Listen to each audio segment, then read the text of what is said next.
সময়ের রাজ্য অ্যালোরিয়া। রাজা জেব্রান ও রানী এলিসা ছিলেন ন্যায়পরায়ণ শাসক। তাদের একমাত্র কন্যা আরিয়া ছিলেন বুদ্ধিমতী, দয়ালু ও সাহসী। আরিয়ার মায়ের মৃত্যুর পর রাজা পুনর্বিবাহ করেন দেলারা নামে এক মহিলার সঙ্গে। দেলারার নিজের কন্যা মারিসা, আরিয়ার সৎ বোন, মায়ের মতোই অহংকারী ও স্বার্থপর। রাজকুমার এরিক আসলেন রাজ্য রাজপরিদর্শনে। রাজকুমার এরিক ছিলেন ন্যায়পরায়ণ ও সুদর্শন পুরুষ।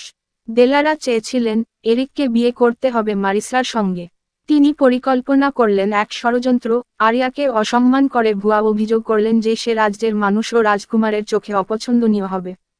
দেলারা রাজপ্রাসাদের সিংহাসনে বসে আরিয়ার বিরুদ্ধে বললেন, রাজকুমার, আপনার জন্য উপযুক্ত পাত্রী হবে মারিসা, কারণ আরিয়া রাজ্যের নিয়ম মানে না, অশান্তির সৃষ্টি করে।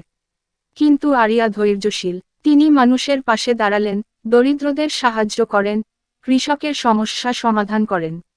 প্রজারা অনেক খুশি। রানী দেলারা রাজাকে একটা উৎসব আয়োজন করতে অনুরোধ করেন, এবং রানী সেই উৎসব পরিচালনা করার দায়িত্ব নিতে চান। মহারাজ অনুমতি দিলেন। রানী একটা ভোট উৎসব আয়োজন করলেন, যেখানে রাজকুমারী আরিয়া ও মারিসা দুইজন প্রার্থী। রানী মন্ত্রী মশাইকে গোপনে প্রজাদের বাড়িতে পাঠিয়ে হুমকি দিলেন, সবাই যেন রাজকুমারী মারিসাকে ভোট দেয়। প্রজারা প্রথমে ভয় পেলেও রাজকুমারী আরিয়াকেই ভোট দিবে বলে ঠিক করে। রানী ভাবলেন এবার আরিয়া ব্যর্থ হবেই। কিন্তু রাজ্যের প্রজারা রাজকুমারী আরিয়াকে খুব ভালোবাসে, তাই তারা রাজকুমারী আরিয়াকেই ভোট দেয়। রাজকুমার এরিক বুঝলেন আরিয়া কেবল সুন্দরী নয়, বরং শক্তিশালী মনোভাব ও ন্যায়পরায়ণ। দেলারার ষড়যন্ত্র উন্মোচিত হল। রাজা ও রাজপ্রাসাদের কিছু বিশ্বস্ত সদস্য দেখলেন যে আরিয়ার বিরুদ্ধে সব অভিযোগ ভুয়া। শেষ পর্যন্ত রাজকুমার এরিক আরিয়ার সঙ্গে বিয়ে করলেন, আর দেলারা ও মারিসা বুঝলেন প্রতারণা করে এবং ক্ষমতা দিয়ে সবকিছু জেতা যায় না।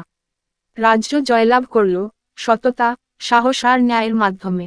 আরিয়া রাজকুমার রাজ্য পরিচালনা করলেন, আর দয়ালু ও সততার কারণে পুরো রাজ্য প্রফুল্ল হয়ে উঠল। তারা সুখী জীবন যাপন করতে শুরু করলেন।